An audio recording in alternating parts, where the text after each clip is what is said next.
Welcome back, folks, to the WP-Tonic show this week in WordPress and SaaS. This is episode 926. We've got a friend of the show, somebody that's been on the show a few times, but we got Tom Fanelli with us, the CEO of Convessio. We're going to be talking about Conversio's recent um, pathway into marketing automation, what led them into that, what are some of the trends that he's noticing in the professional WordPress space, his own thoughts about some of the controversial comments around Gutenberg, and my attempt to get him into trouble, but he can handle me so easily. So, Tom, would you like to quickly give an intro to the tribe?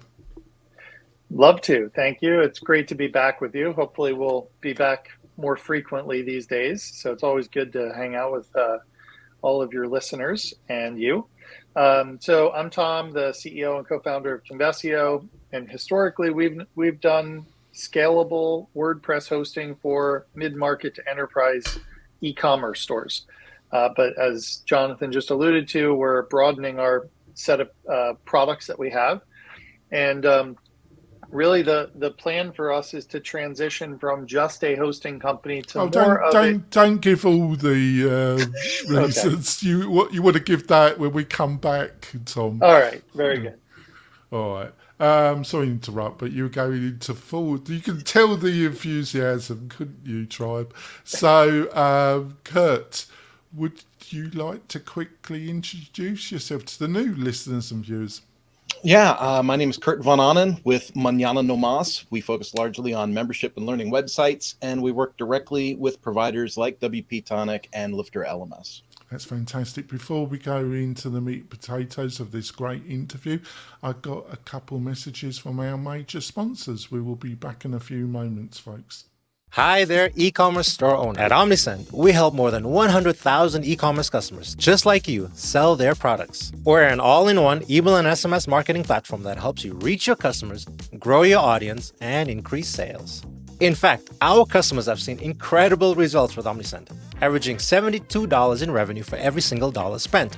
And if you ever have a question, our award-winning customer support team is available 24/7 every single day. That's one of the reasons we have more than 6,000 glowing reviews and ratings all across the web. So, get started with Omnisend today and start growing your business with better email and SMS marketing.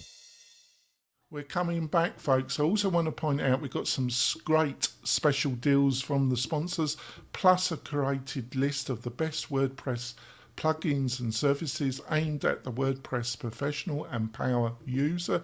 You can get all these free goodies by going over to wp-tonic.com/deals, wp-tonic.com/deals, and you'll find all the goodies there. What more could you ask for, my beloved WordPress professionals?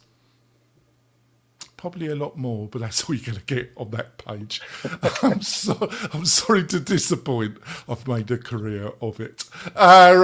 So, Tom, sorry to interrupt. You were going into full flow there, but I just had to rein you back, didn't I, Tom?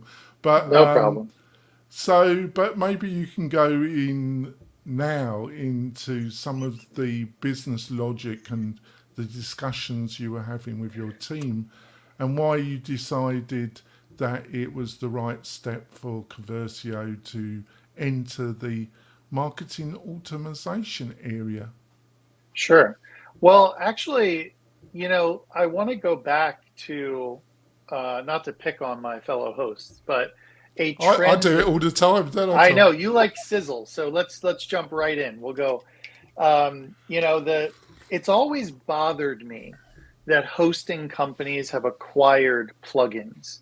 And the reason why, I understand why they do it, but it feels like, I'm going to go to a host, which is this holistic sort of platform that's going to provide the infrastructure to run whatever it is that I have. But they're then going to acquire and be like, you get these free suite of plugins that might do a very narrow thing. And so it always felt sort of like it always felt sort of like kind of shoehorning people into, hey, you get these plugins with us. And again, I understand all the various reasons why hosts might want to do that, but it was something that I knew we were likely not going to do in the same way other hosting providers did it. And so what we've really focused on is trying to help e-commerce stores grow and scale. And we want to be as aligned incentive-wise for them to sell more. And so if you look at the alternatives out there, you have Shopify doing a great thing, but they're very closed, right? It's a closed platform and it works well. They've done a lot of great stuff. We are really trying to be a sort of open source hosting stack alternative to what Shopify is doing. And so in order to kind of do that, we wanted to provide this powerful platform to scale WooCommerce and commerce-based websites. That could be, membership sites like Lifter and LearnDash. It could be publisher sites where you're monetizing your audience. And so part of that is that's a great foundation to have. But then how do we get customers to come back to these stores? We noticed a pretty large gap that even mature stores weren't doing abandoned carts and cross-sell, upsell at the level that they should. So we actually started helping people implement things like cart flows. And so we saw great success. It was like we could implement cart flows on someone and more than pay for their investment in Convessio.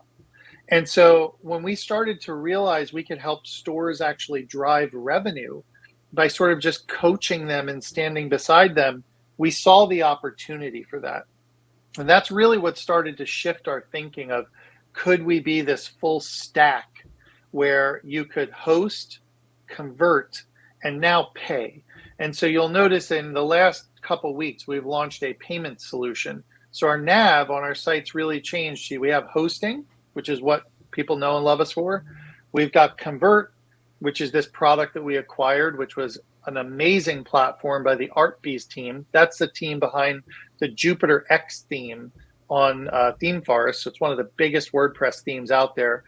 And also SellKit, which is an awesome sort of cart flows alternative. So they had built this standalone marketing automation platform for Shopify, WordPress, and a variety of plugins, integrates with HubSpot. And so we basically took that over and rebranded it Convessio Convert. And then finally, we've been working for the last year on a payment solution. And so we just launched that publicly on our website as well. So this is the first we're making a public announcement of it on this show, Jonathan. Breaking news. Breaking news. Thank you for that, Tom. I'm going to ask you the obvious question here, but that's what I do, Tom. I'll ask the obvious. What you're attempting is a bit tricky in some ways, because obviously you want to offer more value to your target audience, and by offering more value for them to be more loyal to Convessio. But on the same breath, you've mentioned cart flows a couple times now. The problem is, well, I don't know if it is a problem, and that's why I'm going to ask you this question, is that you've built a semi-competitor now to cart flows. You've built a semi-competitor to a host of other plugin providers. They're no longer going to have a lot of goodwill for you, Tom, and they're not going to send anybody maybe to Convessio, because you're no longer a neutral hosting provider. You're now seen as a quasi competitor. So you must have thought this out, because you're much brighter than me, Tom. Yeah. And you must have discussed this with your team. So what was the discussion, and why did you decide to move forward? Was this a thing that you were thinking about, or has the whole thing that I've just outlined you reject as a concept anyway? No, I think that, our first, by the way, we're not prohibiting anyone from running Oh. any plugins on our platform. Okay. So they can run whatever they want to run. For us, there's a difference between having the ability to solve real problems that we want to innovate on for our clients. I can't control what CartFlows does. And we sort of have this vision. And by the way, I will tell you that this vision right now is beyond WordPress. So, we feel like there is a lot of, there is a lot of other e-commerce platforms out there. And the reality is, and I've spoken about this before, there will come a time people outgrow WooCommerce. Okay. And we have clients doing over 100,000 orders a month on WooCommerce. So we have scaled it to the largest stores, using WooCommerce. And I love WordPress and WooCommerce, but we will lose people from the ecosystem if we feel like WooCommerce is the solution for everyone. It's at some point people make business decisions to go off of WordPress. And so we want to be, for those that are interested in still using an open source solution, a platform for them that's agnostic and not married into one content management platform. And so that's the interesting thing about this acquisition is it is completely, it's a SaaS application. It does have a WordPress plugin to integrate to WordPress, but it's a SaaS application. And it has historically, although we're not, marketing this feature and using it, as historically integrates to Shopify. And so we're really trying to be an open source home for all commerce-based businesses. And we want to provide a suite of tools that allow you to convert your customers, pay, and host. And we think we can do that better than the competition can. And we think a unified solution we can support holistically around that will accelerate the growth of these stores is going to be the best thing for our customers. All right. Thanks for that, Tom. Over to you, Kurt. I just, to kind of expand on that from a customer perspective, thinking about who the avatar is and who the customer is, when you add features, I get excited and I always think, oh, that's awesome. We're going to add all these features. People will be able to do this, be able to do that, we'll grow the business. And I see that positive spin. But then there's the other side of the coin where it's like adding friction and growth and, like that whole onboarding process. What kind of a nightmare did that present? Like, or has it yet? Like, are people slow to adopt, or are people excited and jumping in? Well, I will give you one little tidbit on this, and by the way, this is, to your point, we're very different than the mainstream hosting providers out there. We don't you don't do business for $15 or $20 a month with Convessio, right? And so, our average customers like spending for a single site between $400 to $600 a month. These are mission critical stores. Our average e-commerce store does $300K a month in sales on WooCommerce. And so we have by nature a more premium hands-on approach. We support our clients in Slack, for example. So the fact that we do charge more enables us to provide a much more concierge, white glove type of service. So we're used to that. That's part of our DNA, is to be very high touch with our clients. And that's why we've been hesitant to go down market, quite honestly, that's a big identifier. If you talk to anyone that uses Convessio, they'll rave about our support. Yeah. And you can't do that at the prices Hostinger is charging, right? Bluehost are charging. So did you have to swear there, Tom? We're trying to keep it family friendly, Tom. So if you're comfortable with that, that's great. But these stores need more of this hand holding, and so I don't know if we are into the whole marketing automation game deep enough yet, Kurt, to tell you like it's been hard or it hasn't been hard. I will tell you one of the things, as we talk about, we have like greenfield customers who don't have anything. Very excited to talk about this. And here's the message that resonates. Anytime you talk, nobody wants to change hosting, but they want to grow revenue. Okay. And that is a completely different conversation than, can I get you to host? And our strategy at Convessio is that we do think Convert will be a front door. You don't have to host on Convessio to use Convert. Today we're pretty much taking it to our customer base, but eventually this thing could be a new front door of people signing up and getting to know Convessio through that as well. And so I think people are very interested in the conversation because it's growth oriented instead of just, switch hosting, which, hosting can be a love-hate relationship with folks. Yeah. Yeah. Nice. If I stick more to the questions, do you think that there was any main lesson or any great obstacle you guys surpassed in the purchase process for this product and coming to market? This was just a very good example at being in the right place at the right time, talking to the right people. The conversation with us and ArtBees started actually over partnering on CellKit and having a relationship there. And, that was such an impressive plugin. And that team, I can't sing their praises enough. They build extremely high quality stuff. They are very, very good.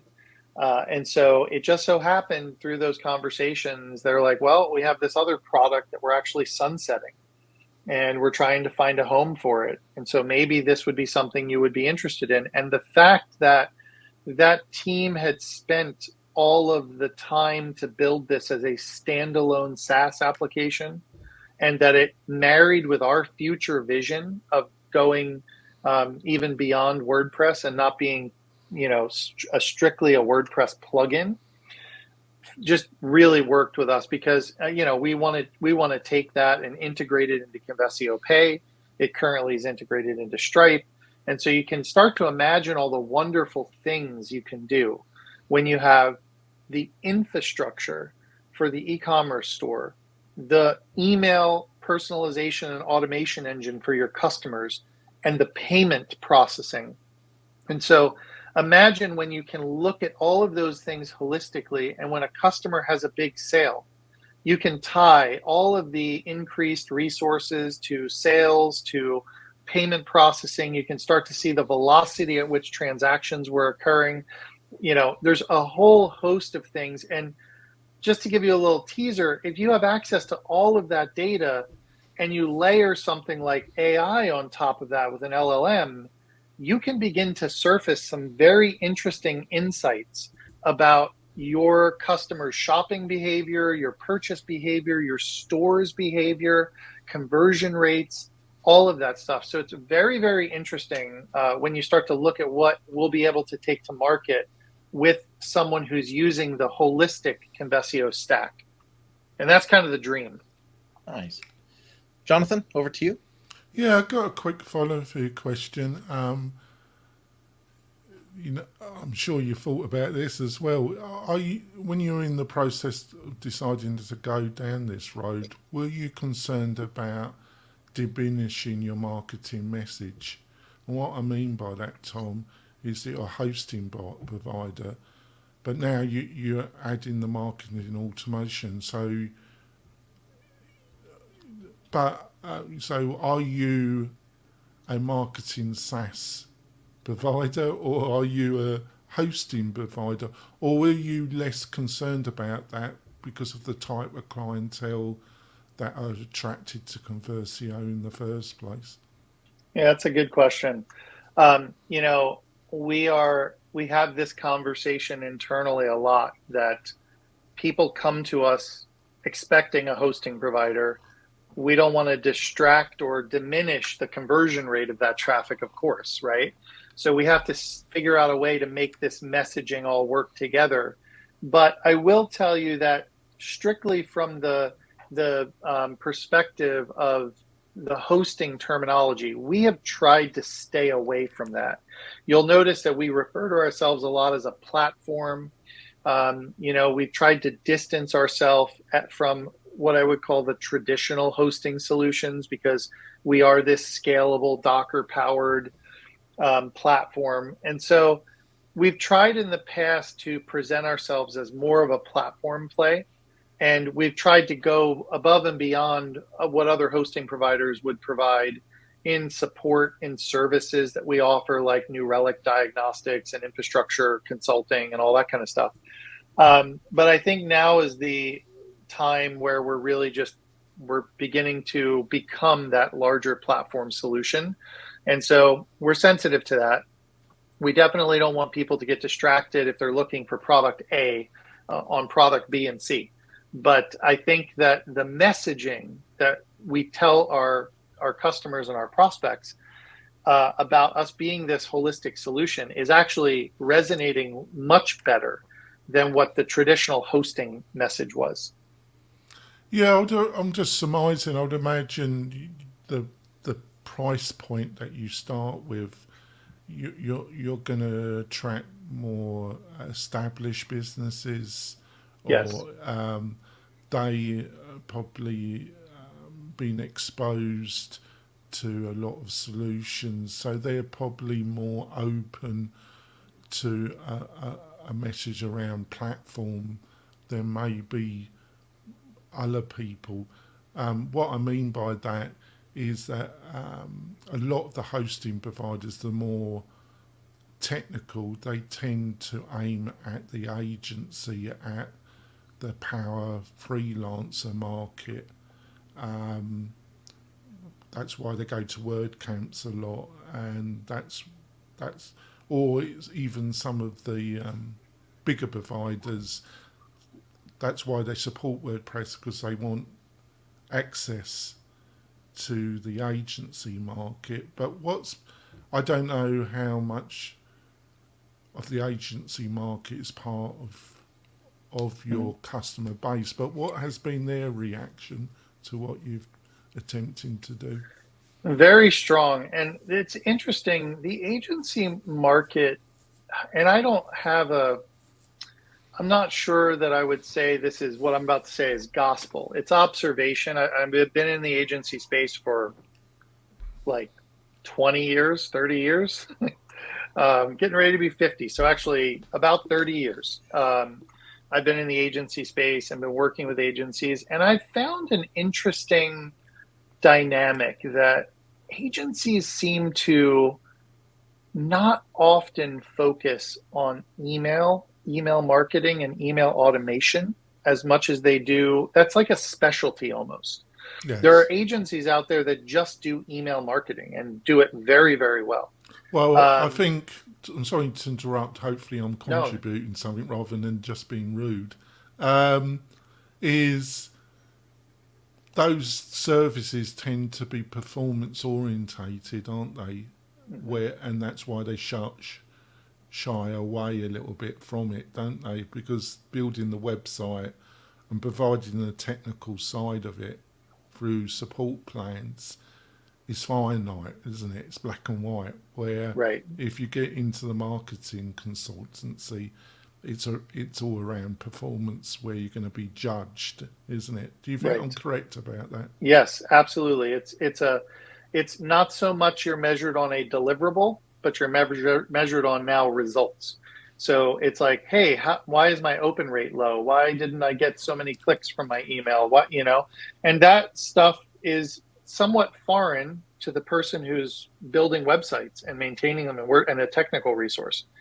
Now, one of the things we're really evangelizing is, and this is why we built Convessio Pay. Okay, so the goal with Convessio Pay is we wanted to allow agencies to earn a revenue share off of the fees that their customers were incurring for payment processing. So we haven't merchandised or talked about this message yet. We just have the retail page up on Convessio Pay, but this is going to be a model to attract agencies. And so you're going to see my messaging start to change over the course of the next few months, where I'm going to be evangelizing to agencies that they need to stop building brochureware sites and start building commerce enabled sites to create a recurring revenue stream off of the customer's payment fees, which, by the way, Stripe, Woo Payments, none of these guys are very generous at all in sharing any of that back. They're keeping that revenue all for themselves. And so we wanted to build a payments model that enables agencies to be able to get additional revenue streams from their customers' revenue that they're generating. Now, this goes hand in hand with the notion of convert, which is agencies have been very interested in talking to us because knowing how much we work with them to consult with them and handhold them and provide support for them, they've been like, how can I take convert and sell it into my customers? And can I get a reseller revenue share, revenue split off of taking convert into their customer base? And so the agencies have been, I think, they're willing to add on additional revenue streams. In fact, I would say they're desperate to find revenue streams, but they want to find revenue streams that are somewhat easy for them and in their comfort zone, right? And so this is really, we want to take the notion of a hosting company and make it a revenue generator for agencies and not just a cost center. All right.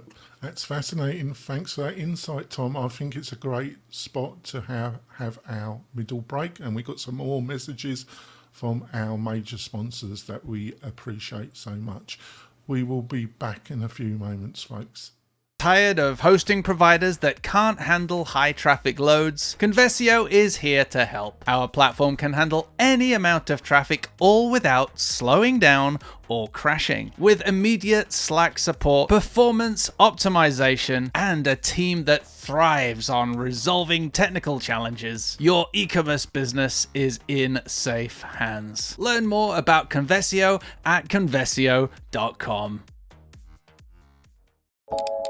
This podcast episode is brought to you by Lifter LMS, the leading learning management system solution for WordPress. If you or your client are creating any kind of online course, training-based membership website, or any type of e-learning project, Lifter LMS is the most secure, stable, well-supported solution on the market.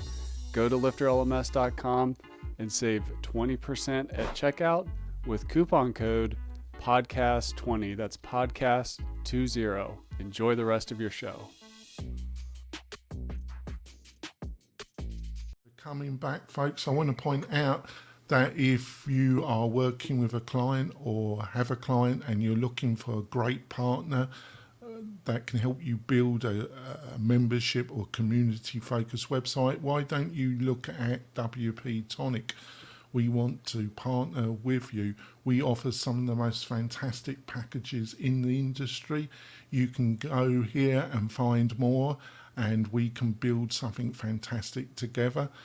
To find out more, go over to the wp-tonic.com/partners, wp-tonic.com/partners, and then you can book a chat with me and we can see if we're a good fit. So on we go. Back over to you, Kurt, for the next question. Well, we were just talking about agencies, and now the next question dives into, Gutenberg and blocks and stuff. And I almost wonder if they're kind of related, Tom, in your opinion. So, lately we see a lot of frustration that's been expressed publicly by especially some of the talking heads we're used to seeing on YouTube channels. And, the confusion or the frustration is the user experience or the tools that agencies and other people might choose, in editing these sites. What are your thoughts on the Gutenberg process? And to expand that question, what are your thoughts on the agency's position within all these tools as well? Well, I mean, I know this Jonathan's not going to see. This is the question that Tom doesn't really want to get involved with, but do you, Tom? But you're going to have to grin and bear, aren't you, Tom? This is the one thing. Anywhere I go, if people ask me about Gutenberg, I'm like, this is the one thing. I'm like, ew. So okay, look, personally, I say this with. Can I interrupt again? Tom wants the best for WordPress, obviously, because a large part of his business is around WordPress, and I want the best because almost all my income comes from WordPress. So whatever we say, folks, it's for the best. We feel it, we're saying it because we want WordPress to be successful. Sorry for that, Tom, but I thought I would say That's good. Okay, so I am a believer and I'm all in on Gutenberg and a supporter of it because I do believe it is the future of where WordPress is going. They are Automatic is putting a ton of energy and effort behind this. And I feel like, and I say this with the most respect and love for my fellow colleagues who disagree with me, but we really probably should all get on the Gutenberg bus because I do think it is going to be it is the standard for this. It's going to get better. Now, has it been bumpy? Absolutely. It's been super bumpy. In fact, it's bumpy I see agencies struggling with plugins they're used to using that are trying to start supporting Gutenberg. And it's like just the process of these plugins updating to support and take on compatibility and extend and do this it's a very turbulent process. It's very uncomfortable. I think the Gutenberg editor itself is making tons of it. I mean, think of how far it's come from where it was. I mean, it's amazing to, see the progress that it's made. Is it where it needs to be yet? No. But I am a big believer in Gutenberg. I evangelize. My go-to solution when people ask me is Cadence and Gutenberg. And I evangelize people should be building on Gutenberg. If people ask me what builder should they learn, I say Gutenberg. I am fairly sold out on Gutenberg being the future. That's so interesting to hear you phrase it that way, because Jonathan and I are advocates for the whole Cadence and Gutenberg solution as well, right? But then we also have our fingers out with other developers and talking heads in the space, and it's this constant, Elementor, Divi, and now Bricks is like this overwhelming presence. And when I first tried to use Bricks, I came on the show and said I can't figure it out. I'm getting bright yellow flashing things on my screen. I can't select the blocks. And I'll tell you, Tom, in the last month, I've built 2 websites now with Bricks successfully and very cleanly. But I always go back to, did I need it? Do I need to have this crutch in the back of my site to build this thing, or could I have just done this in Gutenberg anyway? And then I started to look at other people's provided sites, talking heads in the space, looked at their websites and said, let's forget about what they say, but let's look at what they do. Let's look at their own websites. And I'm like, you could build this in blocks just like this. And so I'm starting to see that, like you said, Gutenberg has come a long way, and there's a lot of design options and spacing options and things that we used to complain about a year ago that seem to be a lot better today.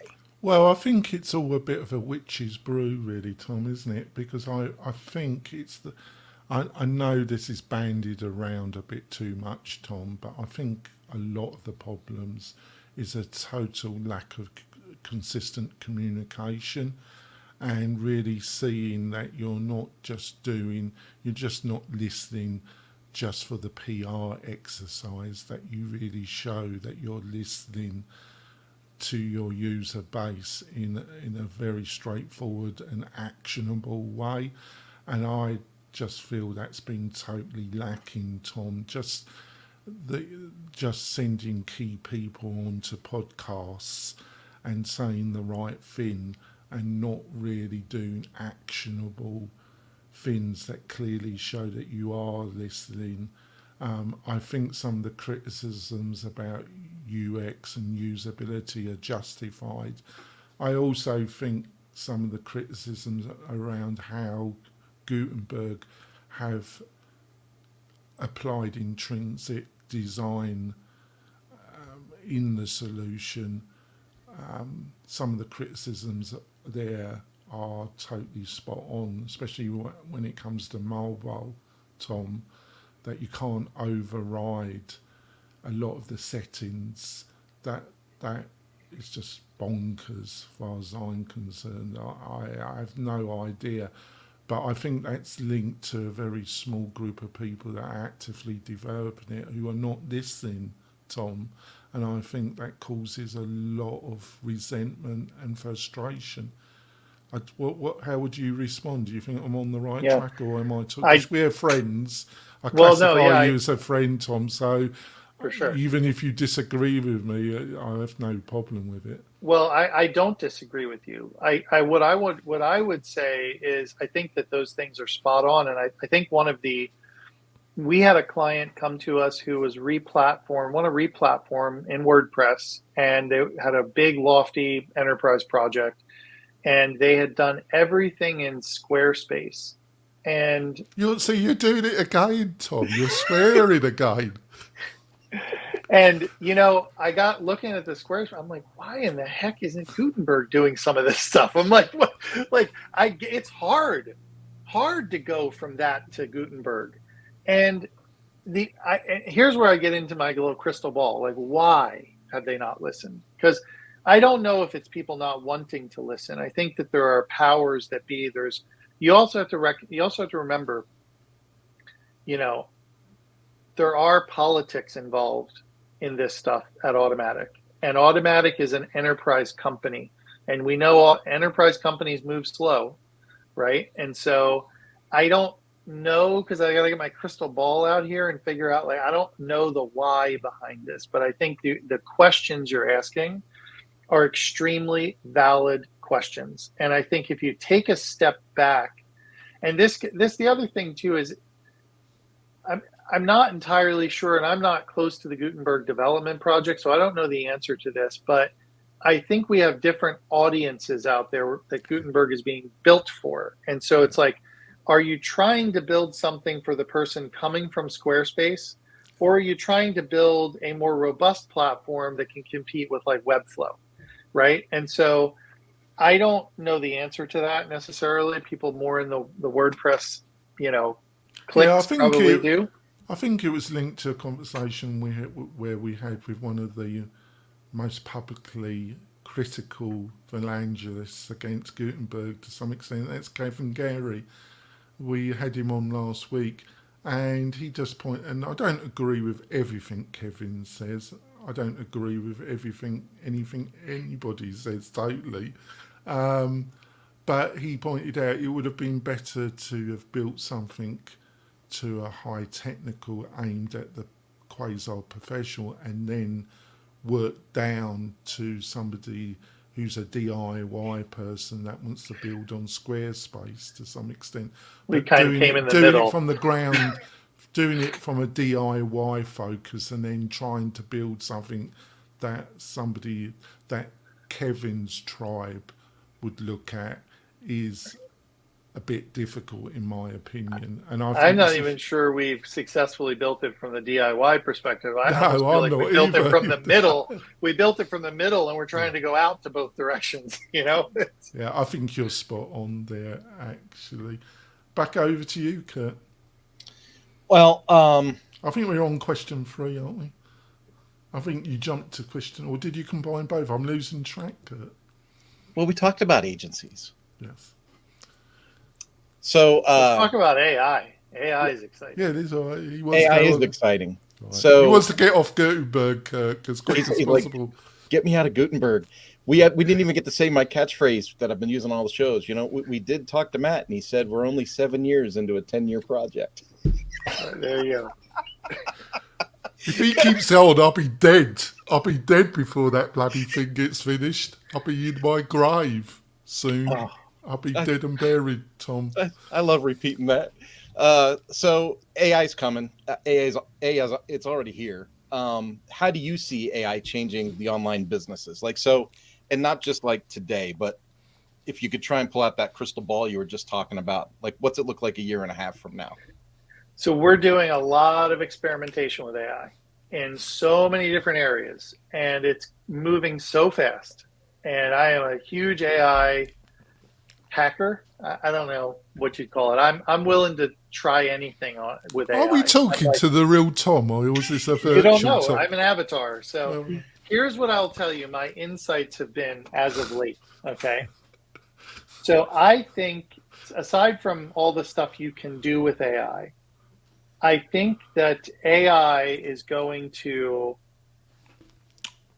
force companies into having founder brands, because I'm convinced AI is going to ruin written word. There's going to be so much crap on the web generated from AI that, for content production, speeding up content, it's great at producing decks and documents and all sorts of things that used to take hours, you can do in minutes or seconds now. The problem is you're going to flood the web with so much content. And now we have AI avatars on video that I was playing with a platform the other day. It's scary how good it is.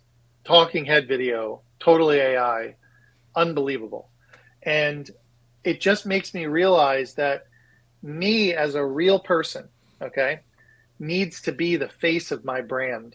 And people need to know me. They need to be able to see me at events. And I think that the importance of the founder brand idea behind a company, you are going to have a bunch of nameless, faceless companies, and you're going to have the companies where people know the founder brand, and the founder brand is the image of the company, and they know that's a real person.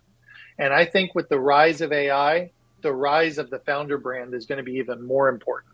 And I don't say that just as like the founder has to be the brand, but real people putting their sort of real presence on content. I agree with you to some extent, but there's also a tricky side of this, which I've sampled myself, as you know, Tom, about being entertaining, in my opinion, and not being, because there's a lot of people that are effective as a CEO, but they're dreadfully boring, aren't they, Tom? But there's a reason, because it's safe, isn't it? But if you're pushing it a little bit, there can be consequences, can't there, Tom? So this is the thing. Got any insight about that? Well, this is the thing. I'm making a concerted effort to get out on social more. And I am not the kind of person I'm not on social. I don't like social media. I don't like to, I'm not a naturally social media oriented person. So I have to force myself to get out there, and it is challenging and it's scary. And I don't, you question like, oh, is anyone going to watch this? I totally get all of that. And I think that's what's going to make it harder, like for these companies that are like behind the scenes, where you don't even know who the CEO of the company is, right? And you don't even know who the key players of the company are.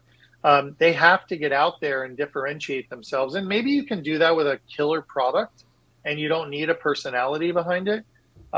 Maybe it's something you've got to find people on your team to have do. Maybe it's not the CEO that wants to do it, So I don't know. I'm not sure where it's going, but it is going very quickly, very fast.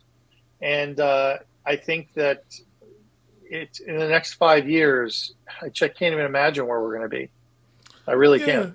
Well, hopefully you've noticed that I don't myself I have my little English sarcasms on social media, but I don't normally go into toxicity. Yes.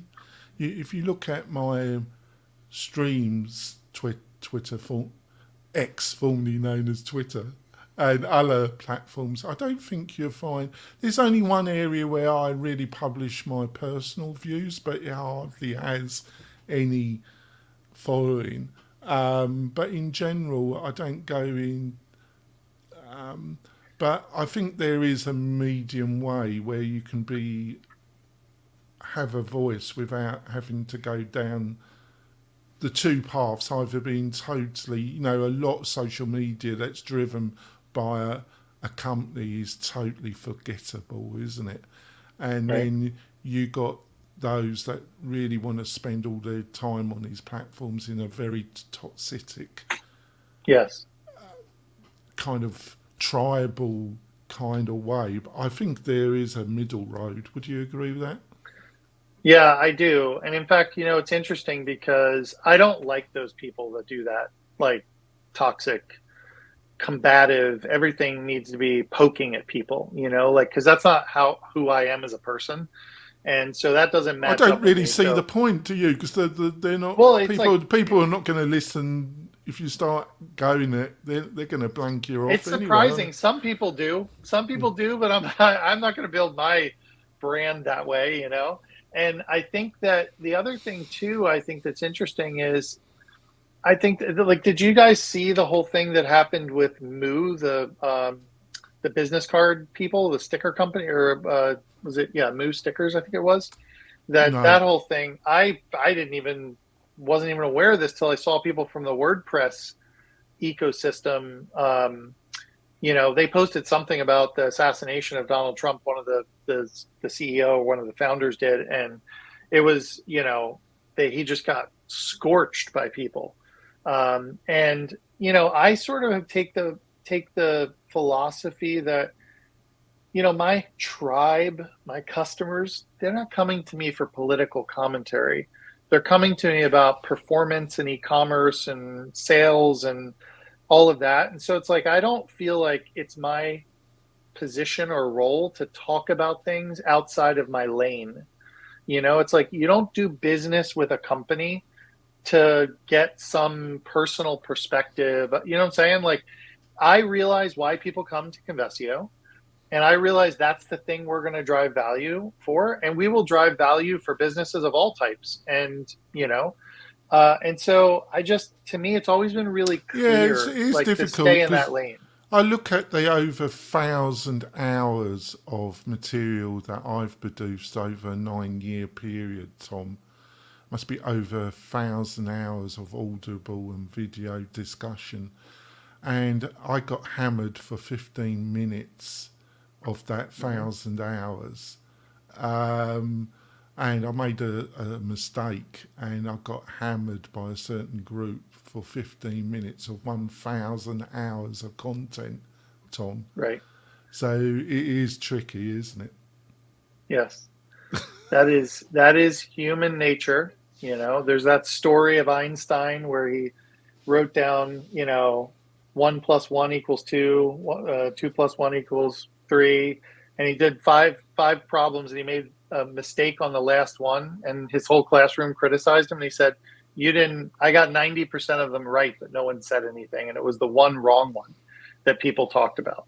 And that is very true of human nature, as they gravitate towards that. Now, some people have the ability to turn that into positivity somehow. Which you mustn't you? Yes, yeah. So the alternative is the bottle, isn't it? Right, let's go. So you're upbeat. I've got very mixed feelings about AI. I use a lot of it, as Kurt knows. He's amazed how much. For old phobia, I move quick, don't I, Kurt, when it comes to new technology. But also, the drifter side of it, almost every, and I'm not classifying yourself or Convessio in this bucket at all, but it's literally every company of any size seems to have jumped onto the AI bandwagon and say we're going to adopt AI, and most of it's total flannel, isn't it, Tom? And in my opinion, and it does seem to have been over pumped, but I suppose that is. And I think it's going to take a bit longer to really see how it really does benefit companies and individuals in a much more coherent trend. Would you agree with that? Yeah, I do. I think right now we're in a spot where there is really good use cases. I would not classify them a trend, but I'll give you a really quick example of one way we use it that's really been awesome. Is we support our clients in Slack. So we have a continuous stream of Slack conversations when we support people. Well, that would be locked in Slack indefinitely. And so what we do is we literally copy and paste that conversation.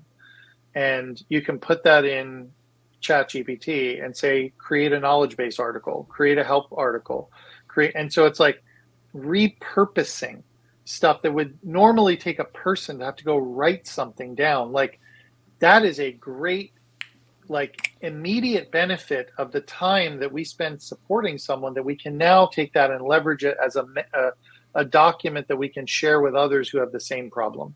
And so that is a really good use case. The case of accelerating the business processes that you do internally so that you can be more efficient, be more effective, be more communicative. So that's one of the things that I think is a just real world example of how you can take the existing basic tools that are there today, is to repurpose the stuff that you're doing and get it into something that's a more shareable format. Yeah, I also think there's an enormous amount of hypocrisy and nonsense talk about the written material, because some of the biggest brands in WordPress base their business model in churning out really low quality, offshore sourced content at a mega level.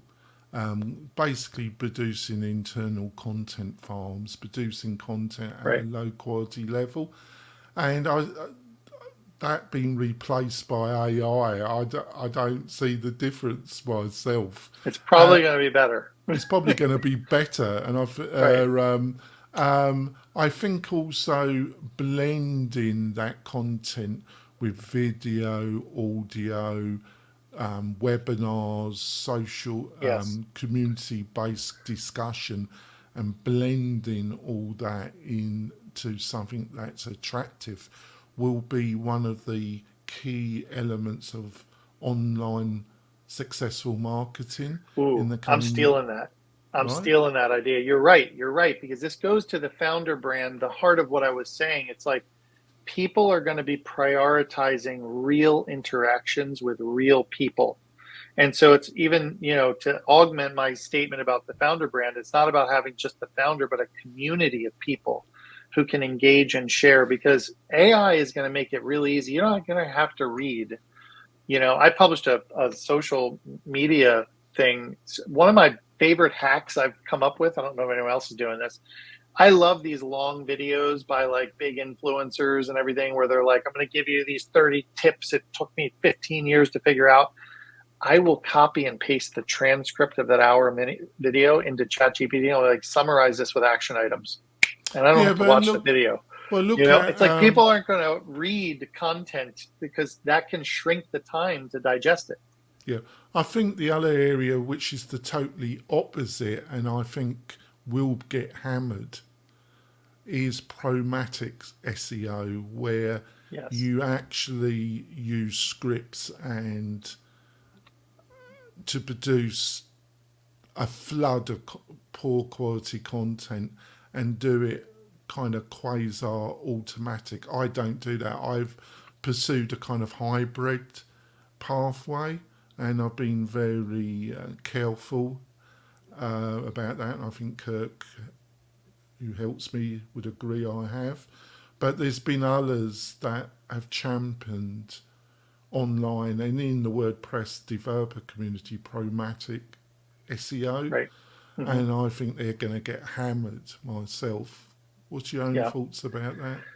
Yeah, we've experimented with this a bit. This whole concept of, like what I tell people is we've all spent hours crafting a really awesome piece of content only to never have it rank at all. Okay.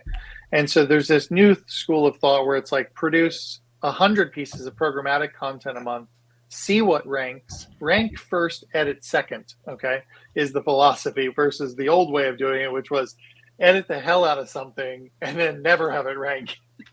And I mean, we've all had that. We're so proud of something and it just gets no eyeballs.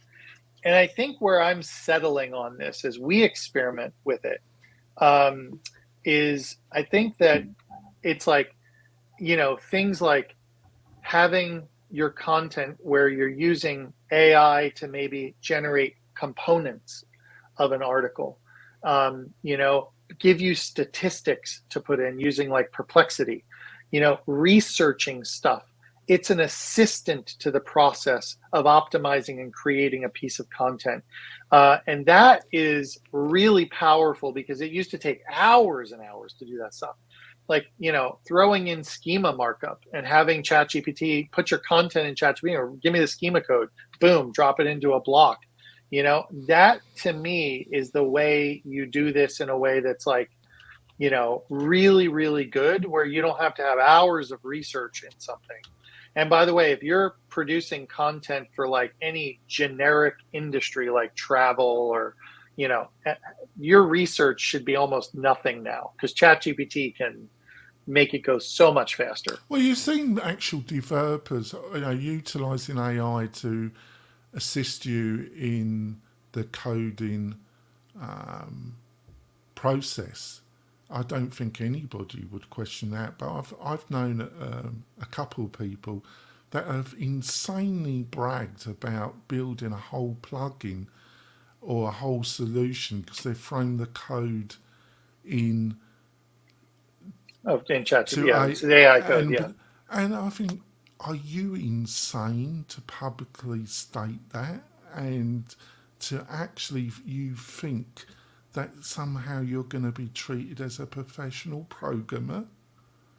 Right. Or am I being too harsh, Tom? No, I think it's a novelty right now. I'm not sure. That type of stuff, it's like, I almost wonder if those people are doing it because they can say they did it first, I don't think any real commercial company is going to have a product that you just can't. You have to have people who know what they're doing at some point.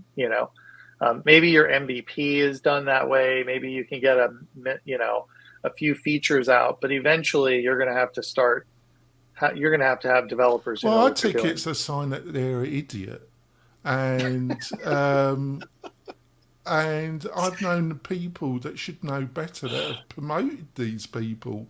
And I just take it as a sign that they're just a drifter and an idiot, because anybody that knows anything about coding, the last thing that they would be looking at it and utilising it as a tool and increase their product. A lot of programming is mind-blowing repetition, isn't it?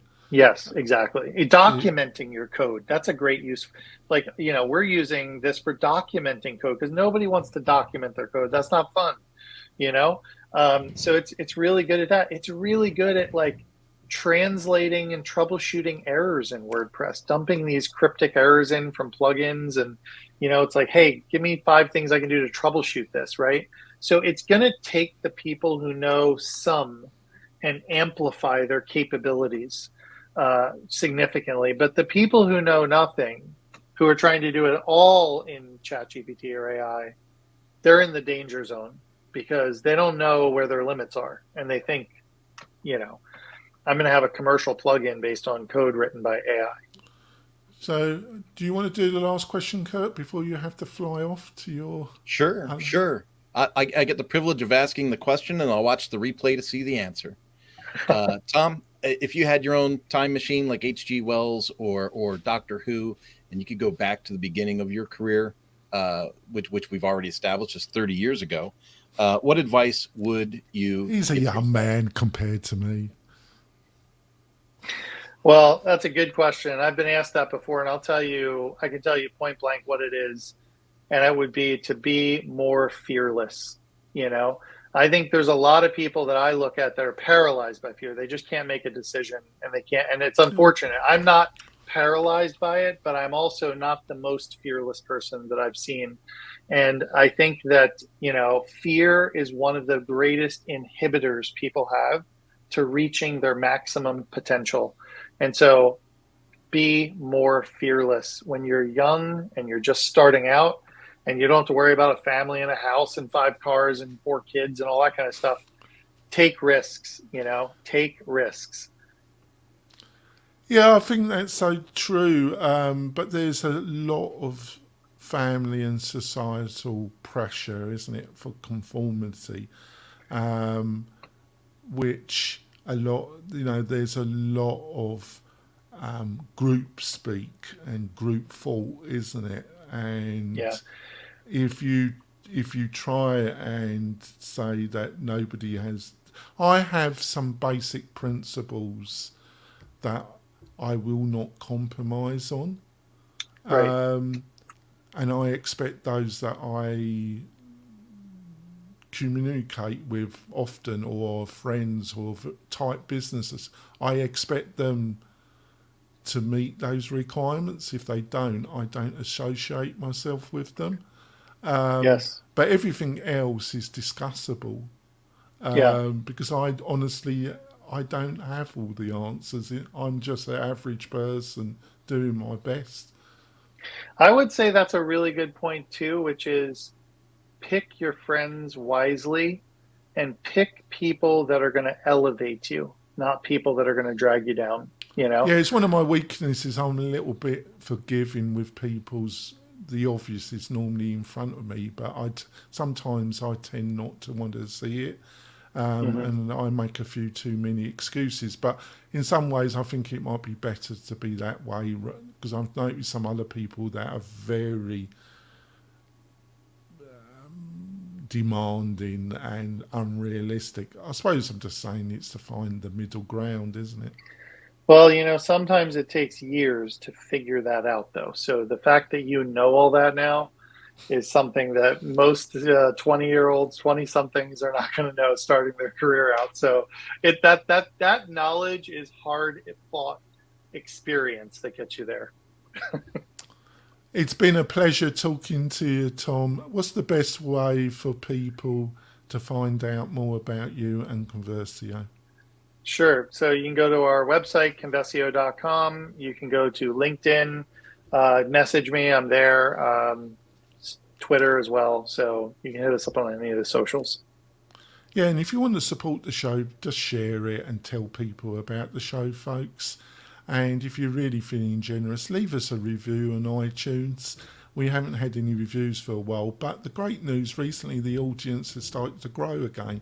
So I must be doing something right. I think it's just my guess. It's having fabulous guests like Tom that are prepared to have really fantastic discussions that make the show. We will be back next week. We've got some fabulous guests in August. We'll see you soon, folks. Bye.